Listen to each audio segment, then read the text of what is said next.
Thank you. I am so excited to be here and talking to a population of people that I absolutely love with all of my heart, and that's coaches.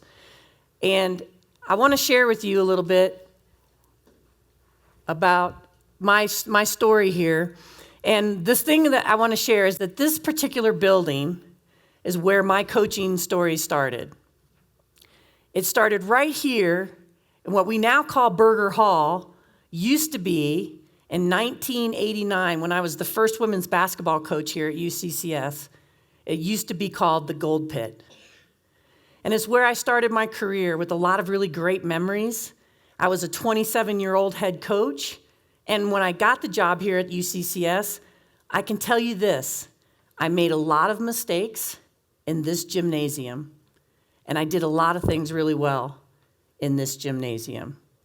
But the reality is that as a coach, I learned a lot of things the hard way. And I want to be clear, and what Tree was saying is that it's so true. For me, I really believe this quote, you teach best what you most need to learn. And the reason that I'm so good at working with coaches and understanding what they need to work on and how they got to get better is because I personally made every mistake in the book. I really did. I learned the hard way. And when I first started working with coaches, I was thinking to myself, who am I to work with coaches? But then I realized, who better to work with coaches because of my career? And I will match my passion for working with coaches against anyone in the world. I love coaches. This is my purpose. This is why I do it. And I'm sharing this with you because as I share this new vision that I have for coaching on the college level in our country, I want you to know I'm coming from the perspective of a coach's advocate. I am in the coach's corner. I want things to be better for coaches, okay? So I want to share with you a little bit about my story bag. I was a former college athlete. I was a head coach at 27 years old. I was not trained to be a coach. Let's just face it, I had no idea what I was doing. Did anybody in this room relate to that? You had no idea what you were doing, and maybe still in some ways you don't have any idea what you're doing. I was afraid to ask for help, many times felt isolated. My self-image was attached to my results, my win-loss record. I had poor emotional control. I think I led the league in technicals in this building. I think I was first. And the people are laughing, they were there, they witnessed it. I felt isolated on my own. I did some things very well. I did some things very poorly. I read a lot of books, watched videos, attended clinics, and I went to my sport convention. And I did all those things and what other coaches do to train themselves to become a coach. I want you to see what's wrong with that picture. Coaches are training themselves to become coaches. And that's a big part of what I'm going to be talking about today. My story is not unusual as a coach. But here's the thing. Coaching is really difficult when you are prepared. When you really work hard at it and you really have a high standard of excellence, it's really, really a difficult profession. But if you're not prepared, it really can crush your spirit and the student athletes that you coach. Here's an interesting fact. We have approximately 580,000 student athletes competing on the college level at the NAIA, NCAA, junior college level. 580,000 student athletes. And here's what all of them have in common. Not one of them, I don't know what's going on. Not one of them is being coached by a licensed professional coach. Not one. Now, some sports license their coaches. Soccer, they license them. They have to get a D license and all these different licenses. But their license is in the sport. They get a license in their sport. They don't get a license in the profession.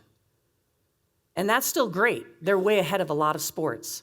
We need more sports to have licensing programs. But the reality is 580,000 student athletes, not one coached by a licensed coach. Second interesting fact, every professional around a college student athlete must be certified to work with that student athlete. The sports psychologist, the strength and conditioning coach, the athletic trainer, they all must be licensed to do that work, except for guess who? The coach. I mean, isn't that amazing? I mean, don't you all find that kind of amazing, like blows your mind? That the person who has the most contact and the most impact on that student athlete every day does not have to be licensed or trained or educated, right? So in my opinion, it's time for coaching to become a true profession.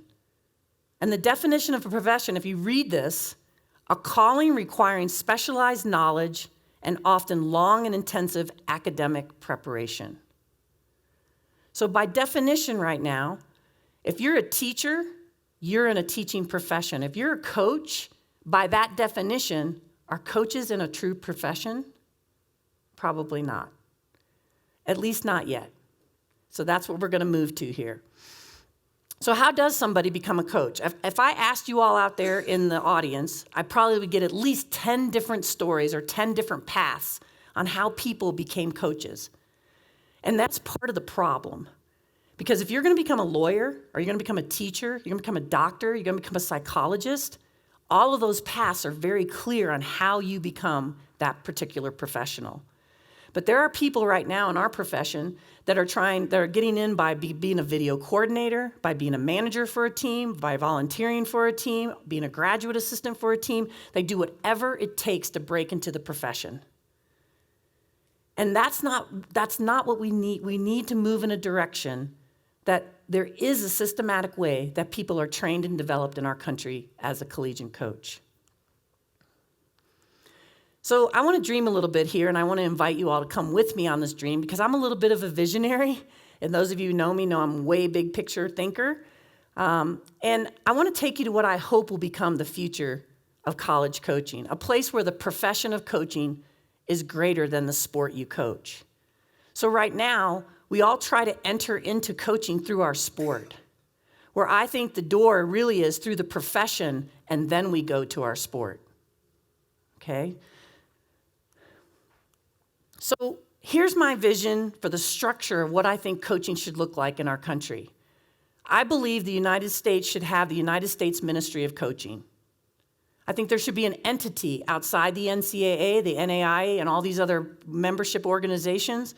There should be an entity that is the watchdog, but also handles all the different licensing and watching over coaches and controls the database of coaches in our country, but also helps fund our educational programs for coaching, all right? So if you're a coach, and of course we're talking about grandfathering people in here. I'm not talking about making Gino Auriemma go back to college, okay? But we want coaches to go to an accredited college that has been given that accreditation by the Ministry of Coaching to teach coaches, and they get a degree in coaching. What a concept.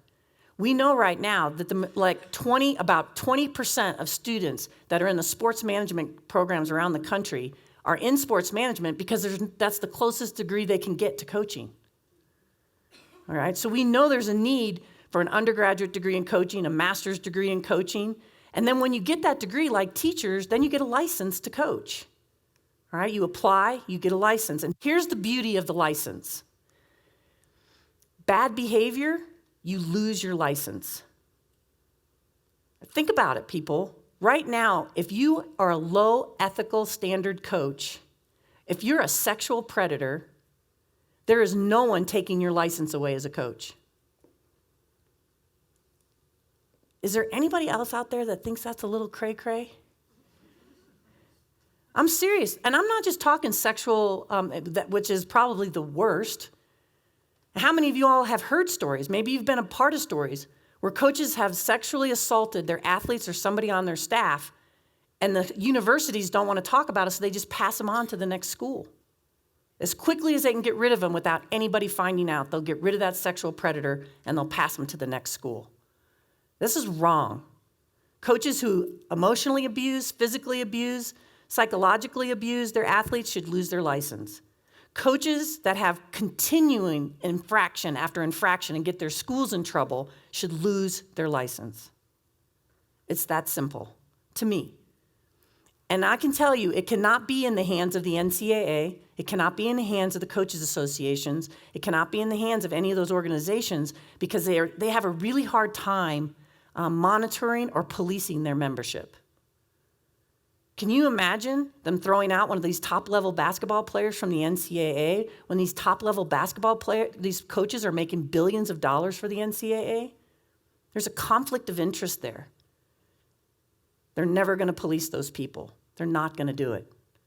So we have to have an organization that will do that for us. All right, here's the other part, though. Good behavior, you get rewarded. And I personally believe most coaches fall in this green category. Most coaches are really trying to do the best they can. Most coaches want to make a difference. Most coaches want to, they really want to elevate their sport, elevate their teams. This is where they fall, and we should reward them.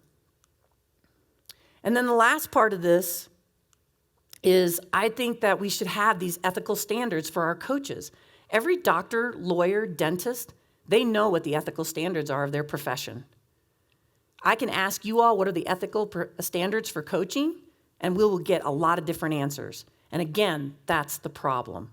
We have to have a standard of excellence, a standard, where we're holding everybody to in this place. So let's look at, just like teachers who go to continuing education, then we have these different ways that these different entities can apply to get accredited to have these continuing education programs at their sport coaches associations, at the approved licensing program, anything that we can go to and prove that we went to that's accredited, then you get your continuing ed units as you go, like you would if you were a teacher. What do you think? Pretty good, huh? Don't you think? Now, how many of you all, just out of curiosity, would have gotten an undergraduate degree in coaching if you could have? How many of you have a master's degree in coaching? How many of you would like to get a master's degree in coaching if you could? Great. So why is this model a good one? Why do I think it's a good one? All right. Coaches start their career as a trained professional. What a concept. They start their career that way. Continuing education keeps you current in your profession. You learn from coaches of all sports. To me, this is juicy. People don't realize what a juicy environment it is to get away from your sport and get in this type of classroom. Here's another really kind of little spin-off thing that I think would change, is it would impact the hiring practices in our country right now. Because now, if you're an athletics director, you can't just say, I had no women apply for the job. I didn't have any people of color apply for the job. Because now, you know what? They have this database. And they have this database that has all of your credentials, all of your experience, everywhere you've been, your degree, your license is up to date, and they can't hire somebody unless their license is up to date. And to me, that would really kind of break up some of the good old boy network that is out there around the hiring practices. Right now, how do you get a job? It's who you know. It's who you know. And that's not fair because a lot of those people in that network don't look like me. Okay? There's a new sense of accountability. That's really important because I know that scares a lot of coaches, but the accountability is really freeing. It's kind of like Tim was talking about earlier. The responsibility it's freedom to have that. We want that accountability to give us that type of freedom as well. Some obstacles to the vision, just really quickly. I can tell you this. Traditionally, coaches have found that having this type of education, coaches don't know what they don't know. And that's really hard. It's hard to get coaches to understand that they need this type of training that you all are here at Camp Elevate. It's hard to get them to understand that they need people skills when they're constantly bombarded with the X's and O's, X's and O's, X's and O's. They don't get the value of bringing coaches of all sports together. You're used to a lack of accountability and feedback.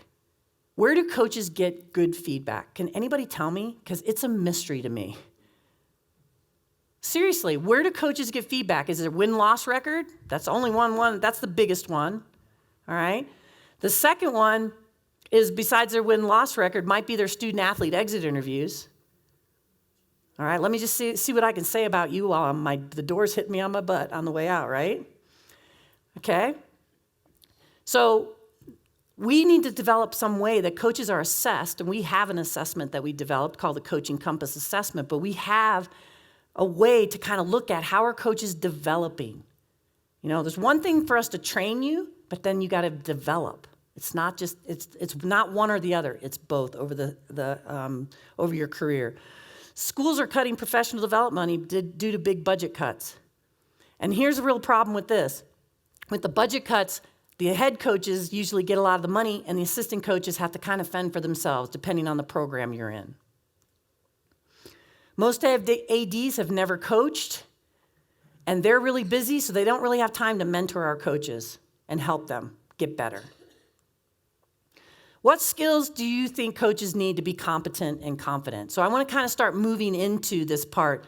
So if this is what we're missing, what do we need to be competent and confident as a coach? What are the skill sets we need? I just want you guys to think about it for a second. What qualities do great coaches have? Any of the great coaches that you've had, what are the qualities that they have? What are some of the foundational pieces of a positive team culture? What do you think you need to have a positive team culture? So for me, I really believe that one of the most important things about a positive team culture or a great coach is they have the ability to build trust. That's the foundation of a great coach. And it's also the foundation of a positive team culture.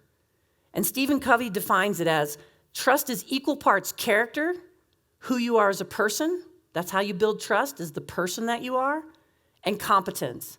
How competent at what are you at what you do? So character and competence. And so as a coach, I want to break down that competence piece into two pieces. Sport IQ, your X's and O's, and then the people, management, leadership, and self-awareness skills that you need to be a great coach. So here's our model. And this is the coaching compass. And basically, if you look at this, the orange section is the sport IQ. And what we believe is those other 6 areas are equally important or more important that you have as a coach.